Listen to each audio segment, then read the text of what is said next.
आज का अपना चैप्टर है पदार्थों का पृथक्करण। पदार्थों का पृथक्करण का मतलब होता है किसी भी पदार्थों को अलग अलग करना, किसी भी मिश्रण से अलग अलग करना। कोई दो पदार्थ आपस में मिले हुए हैं तो उनको अलग अलग करना ही पदार्थों का पृथक्करण कहलाता है। पृथक्करण करने का तरीका है या जो विधियां हैं वो अलग अलग प्रकार की होती हैं, जिनको हम आज सामान्य रूप से उपयोग में आने वाली कुछ विधियों को देखेंगे या समझेंगे। इसमें से सबसे पृथक्करण की विधियाँ हम देखते हैं कि किसी पदार्थ का उपयोग करने से पहले हमें उसमें से मिश्रित या हानिकारक या अनुपयोगी पदार्थों को पृथक करने की आवश्यकता होती है, मतलब अलग करने की आवश्यकता होती है। जैसे हम दाल, चावल, चीनी आदि में से क्या करते हैं, पत्थरों को या अशुद्धियाँ जो होती हैं उनको अलग करते हैं। पत्थरों के साथ ही हम दाल नहीं खा जाते। तो इस प्रकार जो सामान्य घरों में यूज करते हैं या उपयोग में करते हैं, हम दाल उसमें से कंकर पत्थर आदि को हाथों द्वारा छांटकर अलग कर देते हैं। इस विधि को क्या कहते हैं, हस्तचयन विधि कहते हैं। इसी प्रकार से हम अपने खेत खलिहानों में उगे हुए फसलों में गेहूँ, चावल, चना आदि से क्या है, पौधे जो होते हैं जब पककर तैयार हो जाते हैं तो उनसे अनाज को या जो दाने होते हैं उनको अलग करते हैं। यह कार्य बड़े लेवल पे किया जाता है। तो सूखे पौधों की डंडियों से अन्न कणों तथा अनाज को पृथक करने की जो क्रिया होती है उसको क्या कहते हैं, थ्रेसिंग कहते हैं। और थ्रेसिंग में जो काम आने वाली जो मशीनें होती हैं उसको क्या कहते हैं, थ्रेसिंग मशीन कहते हैं, या सामान्य भाषा में थ्रेसर भी कहते हैं। यह कार्य पहले लोग जब मशीनों का आविष्कार नहीं हुआ था तो डंडियों से पीट कर करते थे। मतलब जो गेहूँ, चना आदि हैं उनको डंडों से पीट पीट कर अलग कर लिया जाता था और उसके बाद उनको अलग कर लेते थे। इसमें बैलों की सहायता भी ली जाती थी। लेकिन आजकल क्या है, अत्यधिक मात्रा में बड़े स्तर पर फसलें उगाई जाती हैं,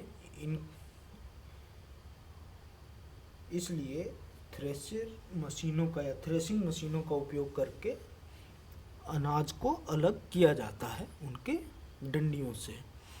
तो इस विधि को क्या कहते हैं, थ्रेसिंग विधि। अब है निष्पावन विधि। निष्पावन विधि में क्या होता है, किसी पदार्थ को अलग करने के लिए हवा का उपयोग किया जाता है, जिसमें हवा के कारण जो हल्के कण होते हैं वो दूर हो जाते हैं और जो भारी कण होते हैं वो एक साइड हो जाते हैं।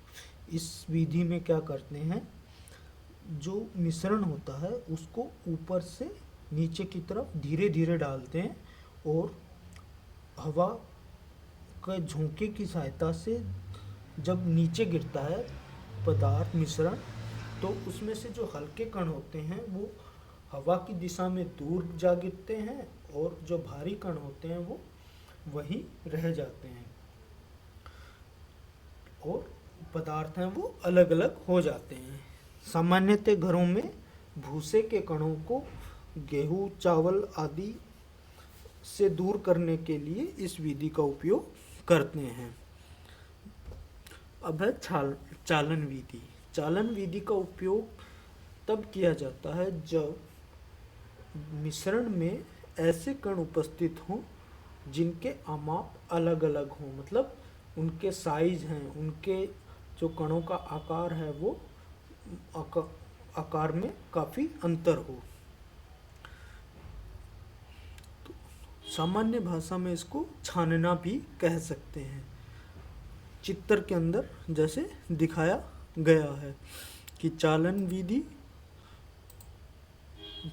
चालन विधि में से आटे को छानना, जिससे जो गेहूं के अनपिसे दाने हैं वो बिना पिसे हुए दाने वो ऊपर रह जाते हैं और आटा है वो नीचे चला जाता है। इसी प्रकार रेत में से कंकड़ को छान दूर करने के लिए या पृथक करने के लिए चालन विधि का उपयोग करते हैं। अब इसके बाद कुछ विधियां और हैं, अवसादन, निस्तारण तथा निषंदन।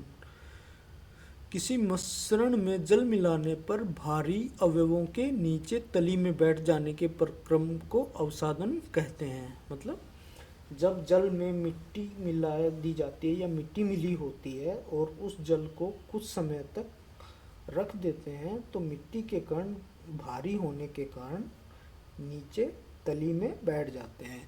इसी को क्या कहते हैं? अवसादन। अब अवसादित मिश्रण को बिना हिलाए जल को मिट्टी सहित उड़ेलने की प्रक्रिया को क्या कहते हैं? निस्तारण कहते हैं। मतलब मिट्टी है वो पीछे रह जाए और ऊपर ऊपर का पानी है उसको अलग कर लिया जाता है, दूसरे बर्तन में उड़ेल लिया जाता है। इसको क्या कहते हैं? निस्तारण कहते हैं, या सामान्यतः निथारना भी इसको कहते हैं। वाष्पन। जल को उसके वाष्प में परिवर्तन करने की प्रक्रिया को क्या कहते हैं? वाष्पन कहते हैं। यहाँ पर जल होता है वहाँ पर वाष्पन की प्रक्रिया है वो निरंतर होती रहती है। मतलब पानी है वो भाप बनकर धीरे धीरे उड़ता ही रहता है।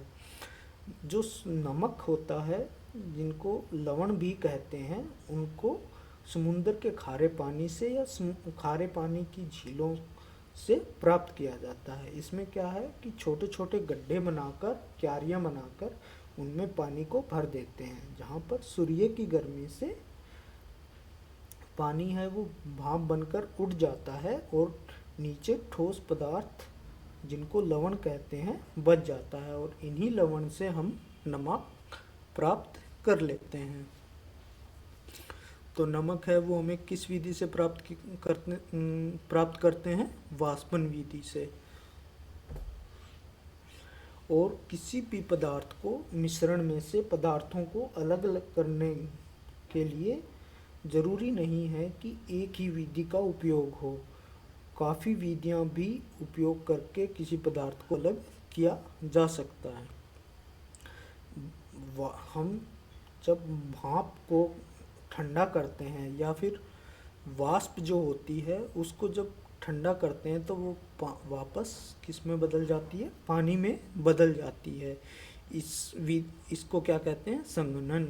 यह प्रक्रम क्या कहलाता है? संघनन। तो संघनन क्या होता है? वाष्प से पुनः पानी का बनना क्या कहलाता है? संघनन। तो अब हम सारांश देखते हैं। हस्तचयन, निष्पावन, चालन, अवसादन, निस्तारण तथा निषंदन मिश्रणों से उनके अवयवों को पृथक्करण की कुछ विधियां हैं। अनाज से भूसा और पत्थरों को हस्तचयन द्वारा पृथक किया जा सकता है। भूसा अनाज के भारी बीजों से निष्पावन विधि द्वारा पृथक किया जाता है। किसी मिश्रण के कणों की आमाप में अंतर का उपयोग चालन तथा निषंदन प्रक्रियाओं द्वारा पृथक्करण में किया जाता है। रेत और जल के मिश्रण में रेत के भारी कण तली में बैठ जाते हैं और निस्तारण की विधि द्वारा जल को पृथक किया जा सकता है। सही बात है। द्रव तथा उसमें अविलेय पदार्थ, अविलेय मतलब जो घुलते नहीं हो, ऐसे पदार्थ को निषंदन के उपयोग से पृथक किया जा सकता है। निषंदन आप छानने की जो प्रक्रिया है उसी का दूसरा नाम निषंदन है। किसी द्रव को उसी वाष्प में परिवर्तन करने की प्रक्रिया को वाष्पन कहते हैं। वाष्पन विधि का उपयोग द्रव में घुले ठोस को पृथक करने में किया जा सकता है। मतलब जैसे चीनी के घोल से हमें वापस चीनी प्राप्त करनी होगी तो हम क्या करते हैं, उस चीनी के घोल को गर्म करेंगे। गर्म करने से पानी है वो वाष्प बनकर उड़ जाता है और पीछे है वो चीनी के रवे बच जाते हैं। मतलब चीनी है वो पानी उससे अलग हो जाती है। जिस विलयन में कोई पदार्थ और अधिक न घुल सके उस पदार्थ को संतृप्त विलयन होता है। मतलब किसी विलयन में कोई पदार्थ हम और घोलना चाहें लेकिन वह नहीं घुलता है तो वह विलयन क्या कहलाता है? संतृप्त विलयन कहलाता है। किसी पदार्थ के विलयन को गर्म करने पर उसमें और अधिक पदार्थ को घोला जा सकता है। मतलब गर्म करने पर विलयन जो होता है उसमें और अधिक पदार्थ को घोल सकते हैं कि गर्म पानी के अंदर ज़्यादा चीनी घुलेगी और ठंडे पानी के अंदर कम चीनी घुलेगी। ऐसा आप उदाहरण द्वारा समझ सकते हैं। जल विलेय पदार्थों की विभिन्न मात्राएं घोलता है। जल विलेय मतलब विलेय वो होता है जिसके जो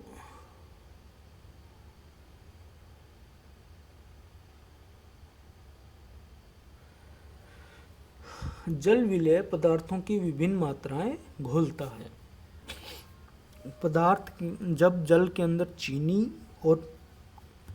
चीनी घोलते हैं और या फिर हम उसके अंदर नमक घोलते हैं तो हो सकता है कि चीनी है वो कम मात्रा में घुले, मतलब 10 ग्राम ही घुले 100 ml में, और नमक है वो ज़्यादा घुले कि वो 20 ग्राम घुल जाए। तो इस प्रकार जल विलेय है वो पदार्थों की विभिन्न मात्राएं घोलता है।